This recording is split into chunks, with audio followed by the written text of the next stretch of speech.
తొలిపలుకు ఛానల్కు స్వాగతం. నేను లాలిత్య. నేటి ముఖ్యాంశాలు చూద్దాం. అత్యధిక కాలం అధికారంలో కొనసాగిన నేతగా ప్రధానమంత్రి మోదీ సరికొత్త రికార్డు.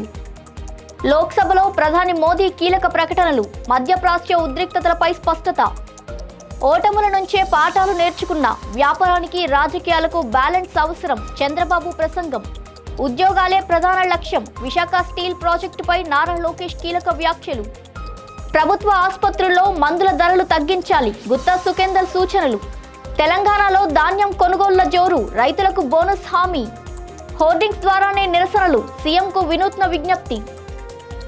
ధాన్యం సేకరణపై బీఆర్ఎస్ ప్రశ్నలు. రికార్డులపై సందేహాలు. గల్ఫ్లో తెలుగు ప్రజలకు భరోసా. అండగా ఏపీలో జనసేన పార్టీ. నాగబాబు వ్యాఖ్యలు.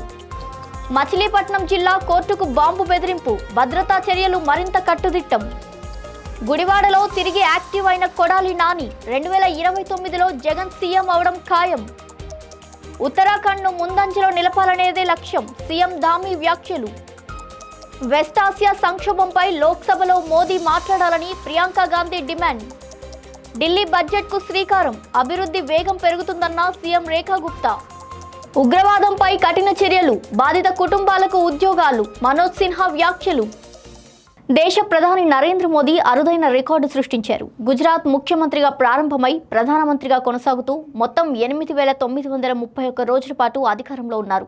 ఇప్పటి వరకు సిక్కిం మాజీ సీఎం పవన్ కుమార్ చామ్లింగ్ పేరిట ఉన్న రికార్డును అధిగమించారు. చామ్లింగ్ 8,930 రోజుల రికార్డును మోదీ దాటడం విశేషంగా మారింది.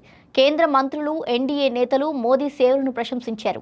భాజపా రాష్ట్ర అధ్యక్షుడు ఎన్ రామచంద్రరావు, ఏపీ సీఎం నారా చంద్రబాబు నాయుడు, ఉప ముఖ్యమంత్రి పవన్ కళ్యాణ్, వైసీపీ అధినేత వైఎస్ జగన్మోహన్ రెడ్డి మోదీకి అభినందనలు తెలిపారు. ప్రజాసేవలో ఆయన అంకిత భావం ఆదర్శమని నేతలు పేర్కొన్నారు. మోదీ నాయకత్వం యువతకు స్ఫూర్తిగా నిలుస్తుందని అన్నారు. నరేంద్ర మోదీ లోక్సభలో కీలక ప్రకటన చేశారు. పశ్చిమాసియా ఉద్రిక్తతలు భారత్పై ప్రభావం చూపుతున్నాయని తెలిపారు. గల్ఫ్ దేశాలపై ఆధారపడే చమురు, గ్యాస్ సరఫరా దెబ్బతింటుందన్నారు. ఇప్పటికే 3.75 లక్షల భారతీయులను సురక్షితంగా తిరిగి తీసుకువచ్చామని వెల్లడించారు. ఎల్పీజీ కొరత రాకుండా ప్రభుత్వం ప్రత్యేక చర్యలు తీసుకుంటుందన్నారు. ఇంధన దిగుమతులు 27 దేశాల నుంచి 41 దేశాలకు విస్తరించామని తెలిపారు. దేశీయ ఎల్పీజీ ఉత్పత్తి పెంపుతో పాటు నిల్వలు కూడా పెంచుతున్నామన్నారు. సంక్షోభానికి శాంతియుత పరిష్కారం కోసం దౌత్య ప్రయత్నాలు కొనసాగుతున్నాయని మోదీ స్పష్టం చేశారు. ఏపీ సీఎం నారా చంద్రబాబు నాయుడు తన రాజకీయ అనుభవాలను ఐఎస్బీ వేదికగా పంచుకున్నారు. విజయం సమయంలో బ్యాలెన్స్ కోల్పోతే ఓటమి తప్పదని 2004 ఎన్నికల్లో తాను ఎదుర్కొన్న అనుభవాన్ని గుర్తు చేశారు. ఇండియన్ స్కూల్ ఆఫ్ బిజినెస్ లో జరిగిన సమ్మిట్లో విద్యార్థులకు కీలక సూచనలు చేశారు. వ్యాపారంలో డబ్బు కంటే సాఫ్ట్ స్కిల్స్ ముఖ్యమని ఐఎస్పీ స్థాపనలో తన అనుభవాన్ని వివరించారు. రాజకీయాల్లో అభివృద్ధితో పాటు వ్యూహం కూడా అవసరమేనని స్పష్టం చేశారు. అమరావతిని భవిష్యత్తులో గ్లోబల్ సిటీగా తీర్చిదిద్దుతామని తెలిపారు. 2024లో ప్రజలు స్పష్టమైన మద్దతు ఇచ్చారని, ప్రస్తుతం రాష్ట్రానికి భారీ పెట్టుబడులు వస్తున్నాయని తెలిపారు. సంక్షేమం, అభివృద్ధి, సుపరిపాలన 3 కలిసి నడిస్తేనే స్థిర విజయం సాధ్యమని సీఎం వివరించారు. విశాఖపట్నంలో స్టీల్ ప్లాంట్ అంశంపై నారా లోకేష్ కీలక వ్యాఖ్యలు చేశారు. ప్రభుత్వం ఉద్యోగాల సృష్టినే ప్రధాన లక్ష్యంగా పెట్టుకుందని తెలిపారు. ప్రతి విధానం ఉద్యోగ అవకాశాలను పెంచేలా రూపొందిస్తున్నామని ఆయన స్పష్టం చేశారు. దేశంలో అతిపెద్ద స్టీల్ ప్లాంట్ను ఆకర్షించడం గర్వకారణమని అన్నారు. ఇలాంటి భారీ ప్రాజెక్టులు రాష్ట్ర అభివృద్ధికి కీలకమని పేర్కొన్నారు. భవిష్యత్తులో మరిన్ని పరిశ్రమలు ఏపీకి రావాలని ఆయన ఆకాంక్షించారు. ప్రభుత్వ ఆసుపత్రుల్లో మందుల ధరలు అధికంగా ఉన్నాయని ఆందోళన వ్యక్తమైంది. వాటిని నియంత్రించేందుకు చర్యలు తీసుకోవాలని సూచించారు. జనరిక్ మెడికల్ షాపులు ప్రజలకు అందుబాటులో లేవని అభిప్రాయపడ్డారు. ఆ షాపులను అందరికీ అందుబాటులో ఉండేలా ఏర్పాటు చేయాలని కోరారు గుత్తా సుఖేందర్ రెడ్డి. ఈ మేరకు సూచనలు జారీ చేశారు. ఆరోగ్య శాఖ మంత్రి దామోదర రాజనరసింహకు ఈ విషయంపై దృష్టి పెట్టాలని సూచించారు. పేద ప్రజలకు తక్కువ ధరల్లో మందులు అందేలా చర్యలు అవసరమన్నారు. ప్రభుత్వం వెంటనే స్పందించాలని ఆయన విజ్ఞప్తి చేశారు. తెలంగాణ మంత్రి ఉత్తమ్ కుమార్ రెడ్డి సన్న బియ్యానికి బోనస్ ఇవ్వడం ఖాయమని ప్రకటించారు. గత బీఆర్ఎస్ ప్రభుత్వంలో బియ్యం కుంభకోణం జరిగిందని తీవ్ర విమర్శలు చేశారు. మునుపటి పాలనలో జరిగిన అక్రమాలపై సమగ్ర దర్యాప్తు జరుగుతుందని స్పష్టం చేశారు. ఇప్పటి వరకు 72 లక్షల టన్నుల ధాన్యం కొనుగోలు చేసి రైతులకు చెల్లింపులు చేసినట్టు ఆయన తెలిపారు. మిగిలిన ధాన్యాన్ని కూడా కొనుగోలు చేసి ప్రతి గింజను తీసుకుంటామని హామీ ఇచ్చారు. ఫిలిప్పీన్స్కు బియ్యం ఎగుమతి చేసిన తొలి రాష్ట్రంగా తెలంగాణ నిలిచిందని తెలిపారు. తెలంగాణ బియ్యానికి దేశవ్యాప్తంగా మంచి డిమాండ్ ఉందని మంత్రి వెల్లడించారు. తెలంగాణ అసెంబ్లీ సమావేశాల మధ్య హైదరాబాద్లో ఆసక్తికర నిరసన చోటు చేసుకుంది. మెట్రో పిల్లర్లపై హోర్డింగ్స్ పెట్టి తమ సమస్యను వెల్లడించారు. Telangana outdoor media owners association సభ్యులు జీవో 84ను రద్దు చేయాలని కోరారు.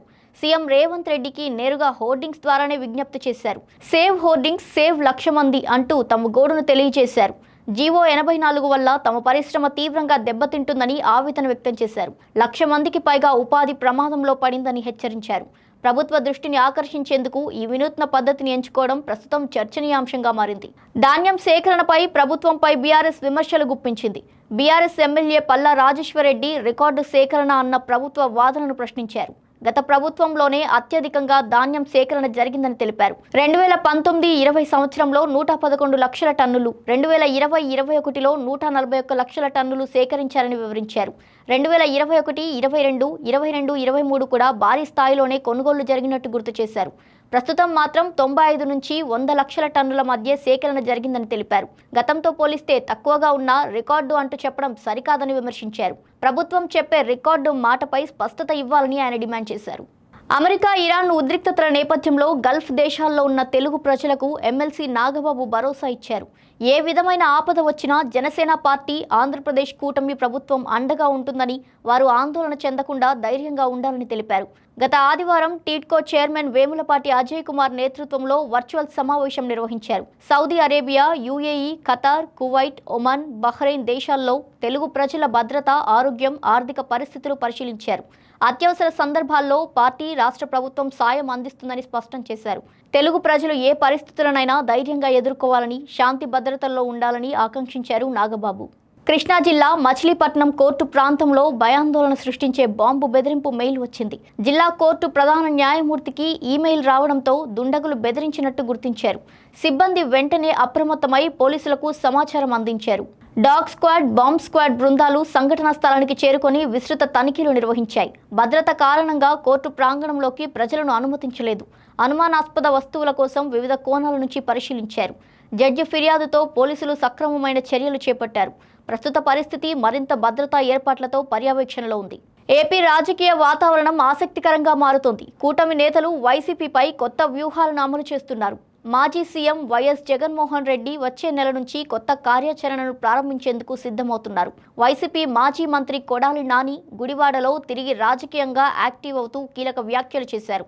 ఈ సందర్భంగా ఆయన ధీమా వ్యక్తం చేస్తూ 2029లో జగన్ తిరిగి ముఖ్యమంత్రి కావడం ఖాయమని తెలిపారు.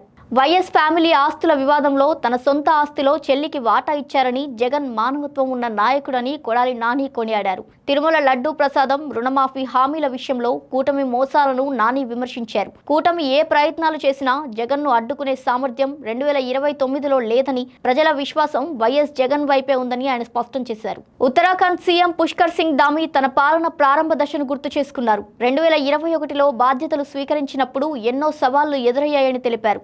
అప్పట్లో కోవిడ్ మహమ్మారి తీవ్ర స్థాయిలో ఉందని చెప్పారు. అయినా రాష్ట్రాన్ని అభివృద్ధి దిశగా తీసుకెళ్లాలనే సంకల్పం తనకు ఉన్నట్టు వెల్లడించారు. ఉత్తరాఖండ్ను దేశంలోనే అగ్రస్థానంలో నిలపాలనే లక్ష్యంతో పనిచేశామని తెలిపారు. సంక్షోభ పరిస్థితుల్లోనూ అభివృద్ధి పదంలో ముందుకు సాగామని ధామీ స్పష్టం చేశారు. పార్లమెంట్ సమావేశాల్లో వెస్ట్ ఆసియా పరిస్థితులపై చర్చ వేడెక్కింది. ప్రియాంక గాంధీ వాద్రా ప్రధాని నరేంద్ర మోదీపై విమర్శలు గుప్పించారు. ఈ కీలక అంశంపై లోక్సభలో మోదీ స్వయంగా స్పందించాలని డిమాండ్ చేశారు. యుద్ధ ప్రభావం భారత్పై తీవ్రంగా పడే అవకాశం ఉందని ఆమె పేర్కొన్నారు. ఎల్పీజీ ధరలు సహా పలు అంశాలపై ప్రజల్లో ఆందోళన ఉందని చెప్పారు. ప్రభుత్వం తీసుకునే చర్యలపై స్పష్టత ఇవ్వాలని కోరారు. ఢిల్లీ అసెంబ్లీ బడ్జెట్ సమావేశాల సందర్భంగా సీఎం రేఖా గుప్తా కీలక వ్యాఖ్యలు చేశారు. ఈ బడ్జెట్తో రాజధాని అభివృద్ధి మరింత వేగవంతమవుతుందని తెలిపారు. మౌలిక వసతులు, సదుపాయాలు మెరుగై ప్రజల జీవన ప్రమాణాలు పెరుగుతాయని పేర్కొన్నారు. బడ్జెట్కు ముందు సాంప్రదాయంగా కీర్ కార్యక్రమం నిర్వహించారు. 2025-26 ఆర్థిక సర్వే నివేదికను అసెంబ్లీలో ప్రవేశపెట్టారు. ఢిల్లీ జీఎస్టీపీ 2025-26లో 13.27 లక్షల కోట్లకు చేరే అవకాశం ఉందని అంచనా వేశారు. జమ్మూ కాశ్మీర్లో ఉగ్రవాదం కారణంగా అనేక నిరపరాధులు ప్రాణాలు కోల్పోయారని తెలిపారు. జమ్మూ కాశ్మీర్ లెఫ్టినెంట్ గవర్నర్ మనోజ్ సిన్హా బాధిత కుటుంబాలకు మద్దతుగా 438 మందికి ఉద్యోగ నియామక పత్రాలు ఇచ్చినట్టు వెల్లడించారు.